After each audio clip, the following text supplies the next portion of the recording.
So, thank you for joining us, Asma. I know that you're an executive coach in Florida.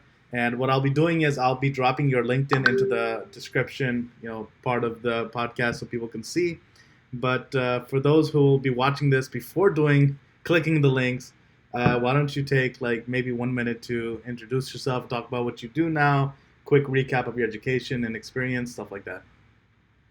Yeah, sure. So I'm Asma. I'm an executive leadership coach. I'm ICF certified. I received my training from J. Shetty Certification School as well as the Coactive Coaches Training Institute in California. They use the Coactive model.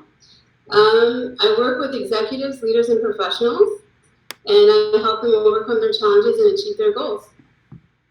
That's very quick. That's a great elevator pitch. Like if you know exactly how to sell what, everything. So tell me something, right? Executive coaches means different things in different companies. How would you describe the value that you offer as an executive coach to companies? Yeah, absolutely. So I think what sets me apart is my faith and cultural background.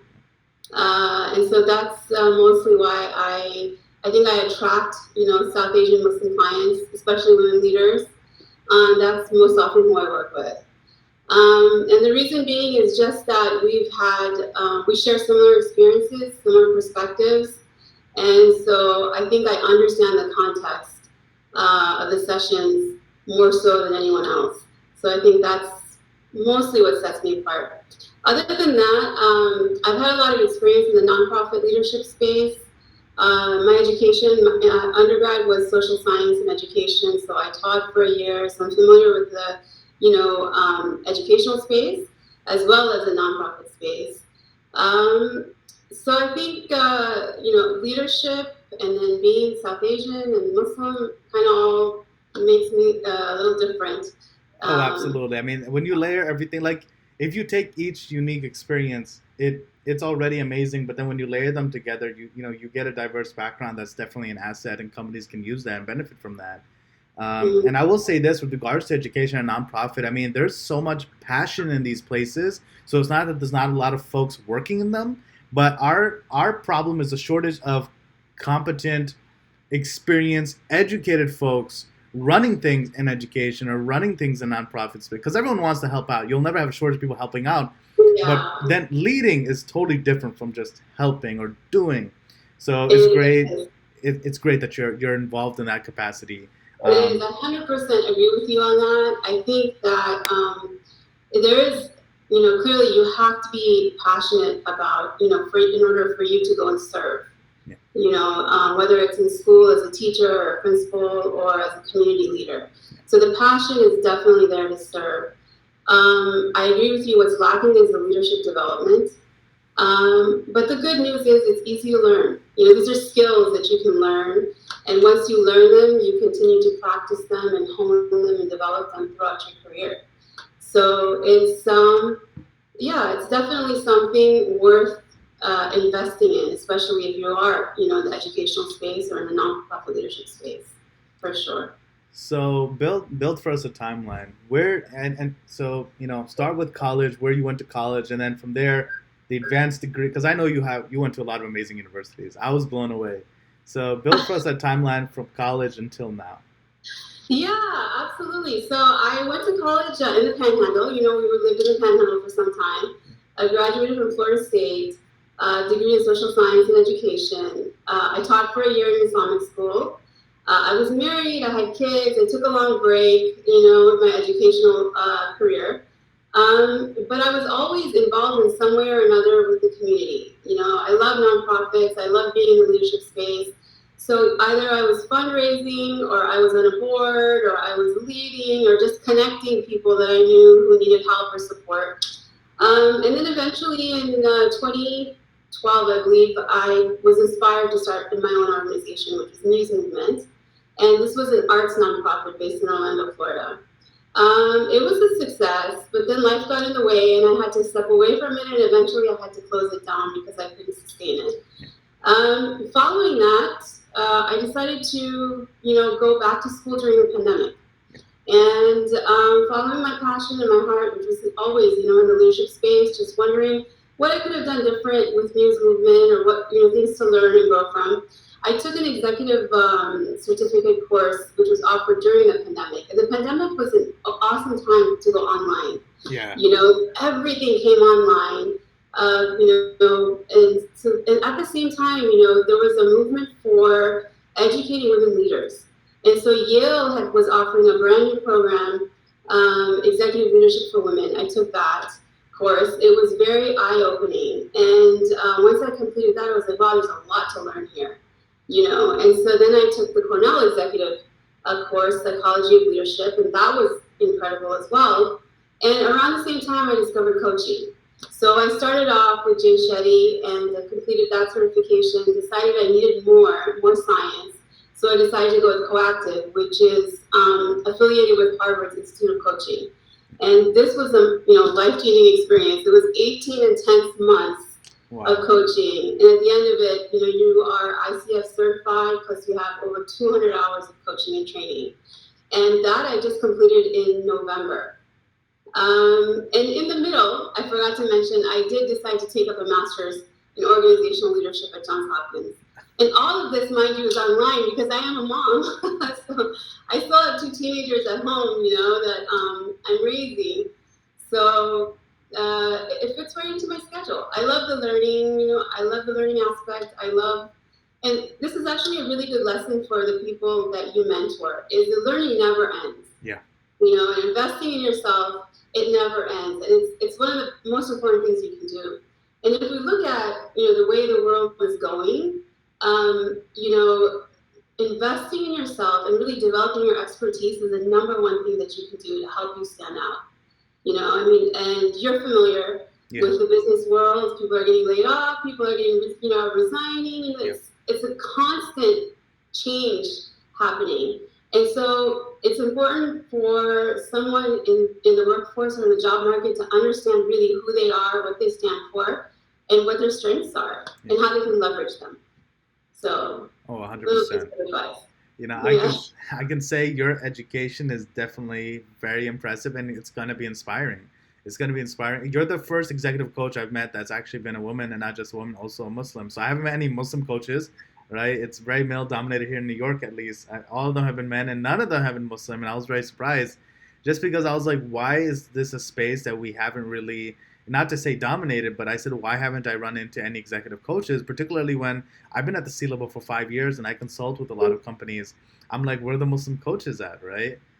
Because as Muslims, our faith allows us to be more empathic and create more inclusive spaces for people, right? We're very mindful of that. And I, being first-gen American myself, that I feel like that also adds a layer to it, where you understand the struggles other people are going to, and you're more inclusive of their background. So your education is definitely inspiring. I mean, you're throwing all these big names, all these universities. It definitely adds to your credibility, right? You have amazing training that way. Yeah, I think for me, you're absolutely right. Empathy, inclusivity, these are very important, skills and beliefs. And we can also practice these, being more inclusive and being more empathetic. But it all starts with self-awareness. Yeah. And I think that's key. And if there's one thing that I could offer your audience, because I know your audience is a lot of college grads, is really to lean into that. The more self-aware you are, the better you know yourself, your strengths, your weaknesses, it's going to take you far in your career. Because I think this is what companies are looking for, and this is where the world is actually going, is towards, working with people who are able to communicate better, to collaborate better, and are more, like you said, empathetic, inclusive, less reactive, and more responsive. Yeah. So what is your day-to-day like as both a mother and a working professional executive coach? Yeah. I mean, it's got to be a 40 hours a day schedule for you. It's a packed schedule. Yeah, I'll be honest with you. I try to keep my office hours during the day.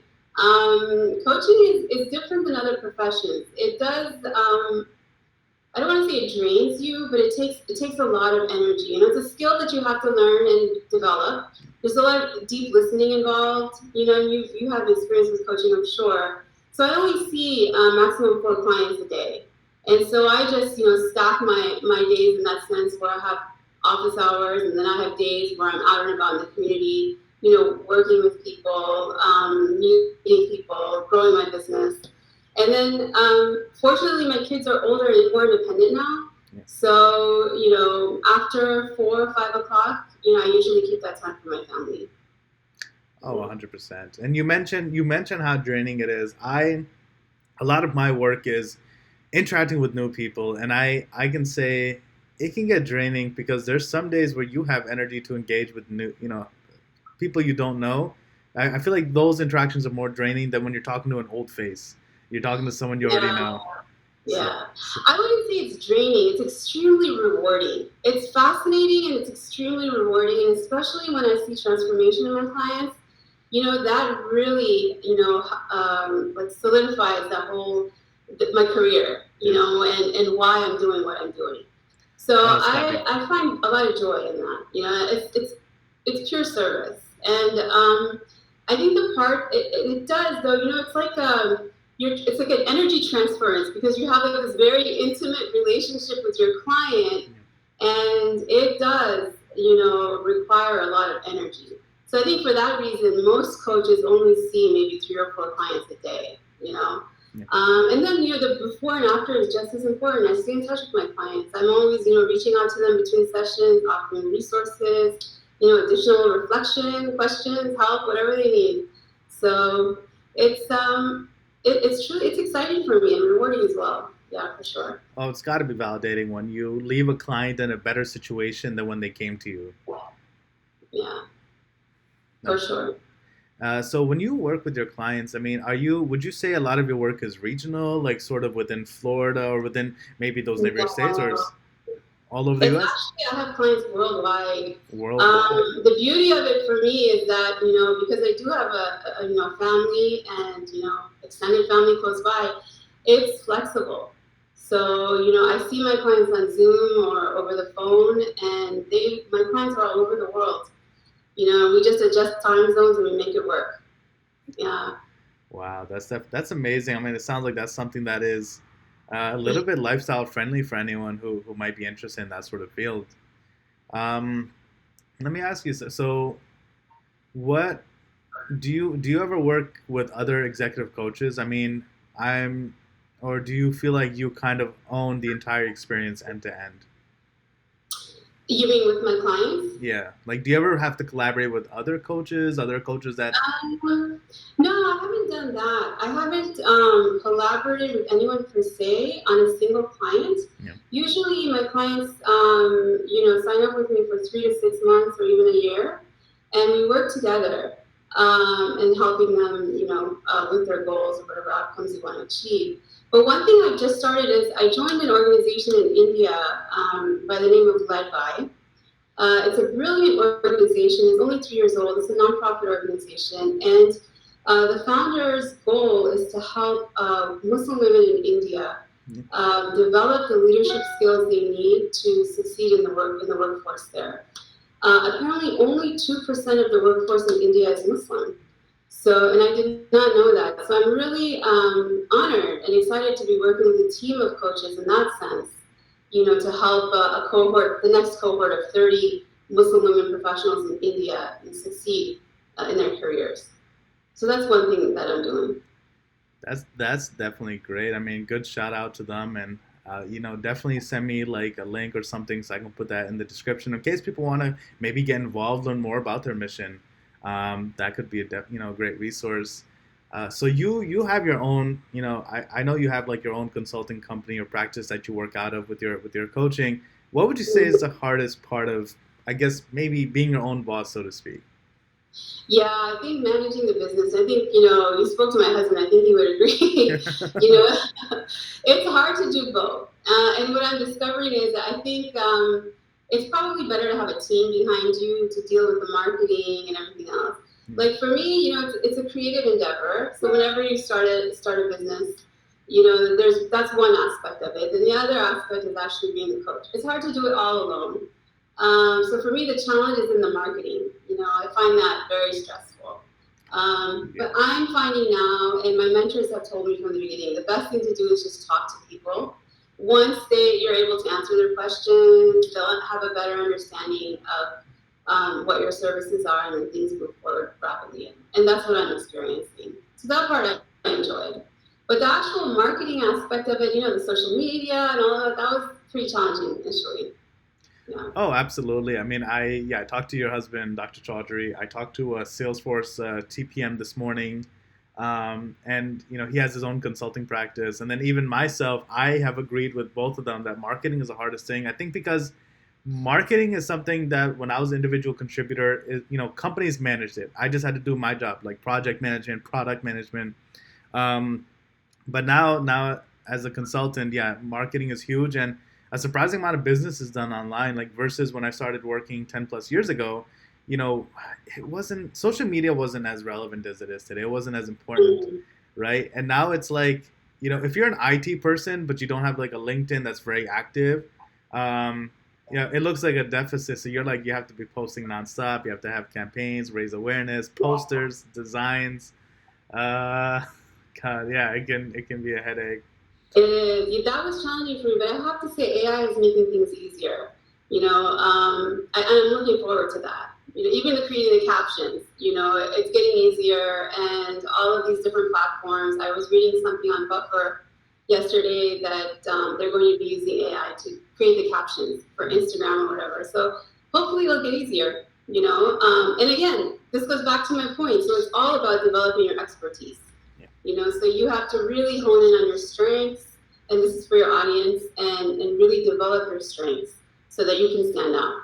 Because eventually, at least in my field, there's so many coaches now, over the last few years, I'm finding that it's really important for me to stand out, to see what it is that's my strength and what sets me apart, and to really, amplify that. Do you have any skills that you developed in college that you feel have been really a core competency in the roles that you've had, the jobs you've had after college? For example, for me, having done psychology, the ability to do research is, and also like write papers, we write reports and stuff. I still use those writing skills even now when making a pitch, when making training manuals. So are there any skills that you developed in college that you found, maybe public speaking or something, that you're like, even today I'm using them, and the skills other people learn in college, they do have a value? It's not that you're done with college and you'll never write an essay again. Like there's a lot of stuff working people like us still use today. Yeah, absolutely. I think I definitely think writing, like you said, is extremely important, and communication is extremely important. These are musts. I think everyone should develop these two skills. Outside of that, I would say business skills. No matter what industry you go into or what you're doing, you have to have some business acumen to help you, even if it's a side hustle.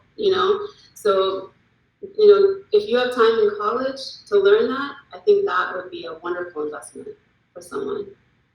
Oh, 100%, 100%. So in addition to, obviously, you do a lot work-wise, right? You have a lot happening there. Then you also have your family. Do you have any, philanthropic endeavors in addition to the one you mentioned in India? Do you do any, charitable activities in your area? And if you do you find that you use skills from your day job, your work, to reinforce or add value to those nonprofit initiatives? Yeah. So right now, I'm only focusing on Led By, and because it does use my skill set. And I feel like that's definitely rewarding, to use what I've learned through coaching and then my own cultural experiences to help women in India. So right now, that's what I'm focusing on. I've done a lot of charity work in the past, but like you said, time is limited, and you have to choose where you're going to put the work. So right now, that's where I'm focusing is the coaching that I'm doing with them. Outside of that, I do try to contribute to the community that I live in any way that I can, outside of coaching, for sure. Yeah. Yeah, 100%. I'm the same way. I like to get involved in nonprofit, and I have a few nonprofit endeavors, and I think it's key. And it's funny because I've sometimes tried something out on a small scale with my nonprofit, and then I'm able to bring that to like a larger client. So, for example, if a nonprofit was like, we want to kind of build something from scratch, maybe an application for people to kind of anonymously connect with like the local imam if they have questions that they might not want their identity to be, they don't want to be identified. They want an anonymous shadow application. And then I'm thinking at work, like, what if when we have a town hall, we use something similar, some messaging application, so that people could ask leadership questions without fear of, it reflecting poorly on them, something like that. Yeah. So Yeah, that's a great idea. yeah, For sure. and it's interesting because I think we're encouraged to volunteer like at the masjid or do things growing up, but we don't have like ideas to contribute. We're just like folding tables, getting the food, serving, I don't know, cleaning up. But it's always nice when people become professionals, they have skills, and then they still turn around and find a way to use those skills in a nonprofit way.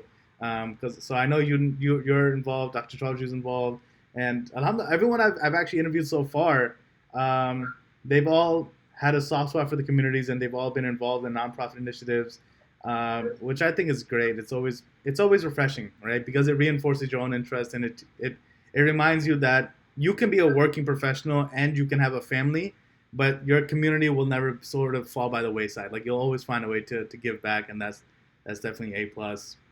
From college until now, have you ever had a career or an opportunity where you felt like this is not a role that I'm enjoying, or was there ever an environment that kind of gave you a little bit of a culture shock and showed you what kind of environment you don't want to work in the future? Not everyone has one. For me, it was working in retail when I was in college to get by. I said I will never work in retail ever again.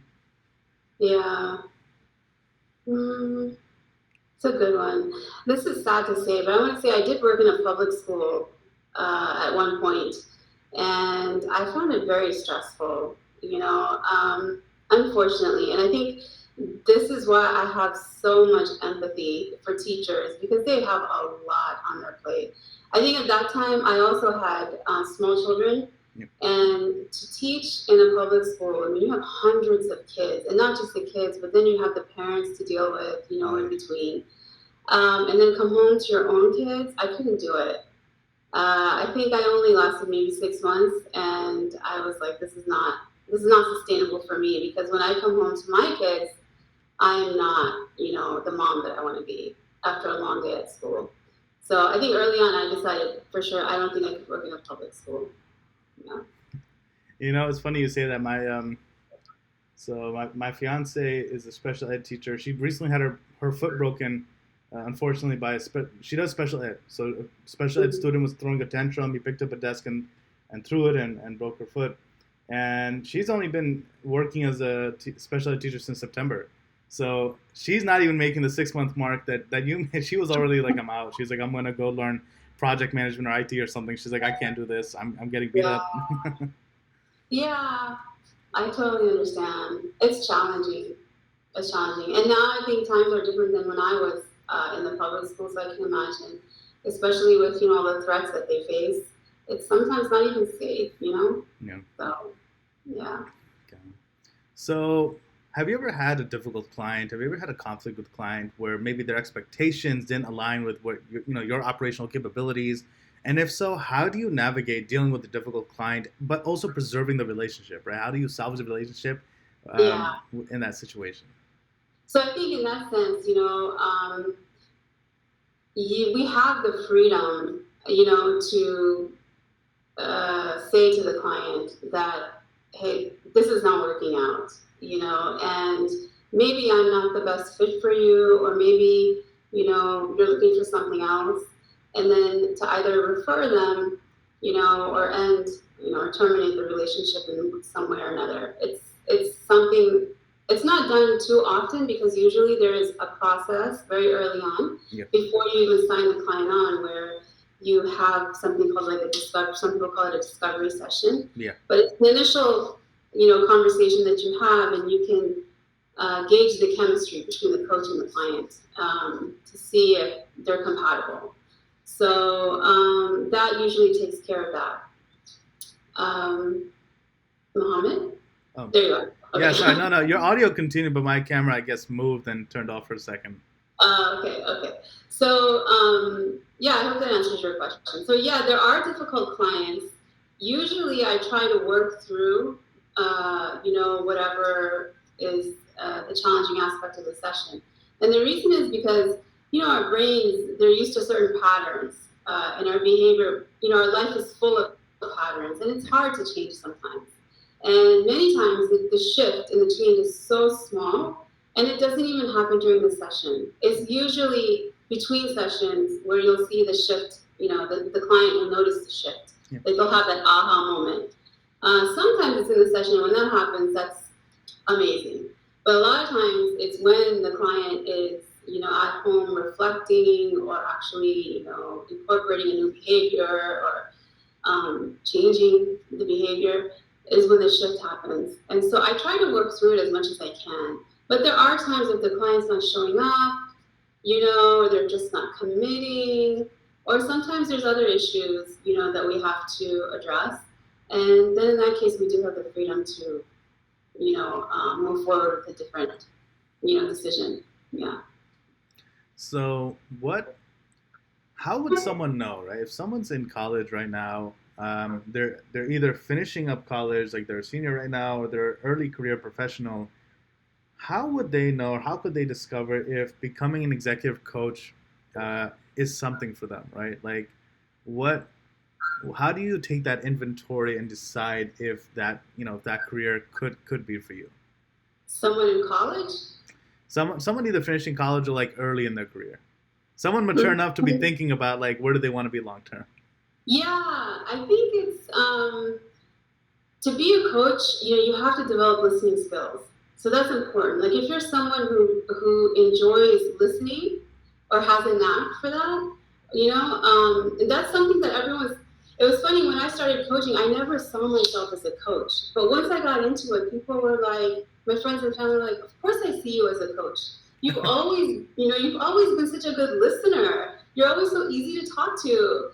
And so I was surprised, I was really surprised.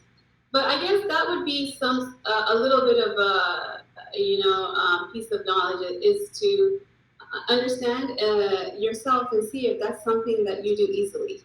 That if you enjoy helping people and you enjoy listening to people and you can empathize. And then secondly, how curious are you? Because as you know, coaching is all about questions. We don't give advice. We never give any advice. We never tell you what to do. But it's deep questioning. So if you have a strength in terms of being curious, and if you have a strength in listening, then I think those are two good, skills that you would need to become a coach, But I would say that it's important to know the context in which you're working. Yep. So if you want to be an executive coach, then it's good that you work in a corporate environment for as long as you can, and then move into coaching from there, because it'll give you that understanding of your clients and what they're dealing with, what their challenges are. So you have, to be a coach, it's not just something you decide. Like you had to get credentials and some certifications. What was the process like for you to get the certifications that you have? Yeah, so the certifications, the ones that I have, it was a long journey. It's you learn more about yourself than anything else through the process, and I think that's what the hook is. You don't realize it, but right away. But once you go through the process, it's a lot of modules, a lot of classes. There's a lot of science. It's a combination of behavior change, positive psychology, a little bit of NLP. There's like so many different things that are involved in learning. So you have to, with Coactive, it was 18 months of learning. We had almost, I think, 6 modules over 3 to 5 days. And then outside of that, you do a lot of practice. You have to take on clients, you have to coach them. Your, coaching sessions are recorded, and you meet with supervising coaches, and then you have feedback on those. It's a process, and then you have to take exams. So there's an exam at the end of the coaching journey. Then there's an exam that you have to take with the International Coaching Federation. Yeah. And once you pass those exams, you get your credentials. Well, it definitely sounds like a very involved, arduous process with a lot of quality gates. I mean, it looks like they do ensure that whoever is obtaining these certifications is putting in the time, they have the knowledge, and they can essentially do it well. Yeah, I have to say I'm so grateful for the experience because initially for CTI, I would have had to have flown from Florida to California to take these classes 3 to 5 days at a time. And Right. during COVID, they went online for the first time, and so I jumped on it, and I literally usually people what they do is they take one module and then they wait a while before they take the second module. I signed up for the whole entire program because I wasn't sure how long they're going to be online, and me being in Florida, so I'm very grateful for the experience. I mean, it was wonderful learning. I learned so much through it, and alhamdulillah, once I completed coactive, I felt completely prepared that I could coach anyone. But Mohammed, it's a craft, right? And it's something that you have to practice, and the longer you do it, the more experience you have, the better you are, at it. So it's something that it grows with you, I would say. Wow, that's definitely great to hear, and I appreciate you sharing that, the insight into the process.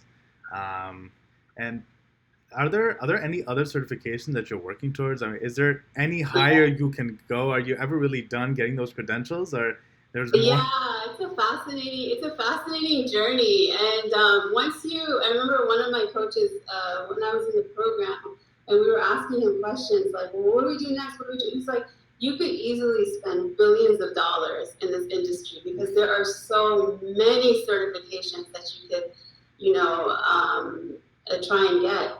So yeah, I'm constantly updating. I'm constantly working on different certifications. I'm working on NLP and hypnosis right now. I'm trying to complete that.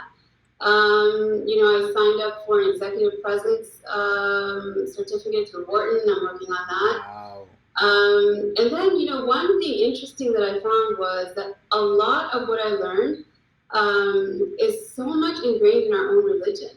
Yeah. And so that has been an amazing discovery and learning for me. And so I'm really trying to understand the spiritual aspects of our religion, like muhasabah and the tafakkur, contemplation and reflection, and even meditation. Like this is all part of our faith, and it all goes along with what I'm learning. So fusing those two together, I think is the most amazing learning for me.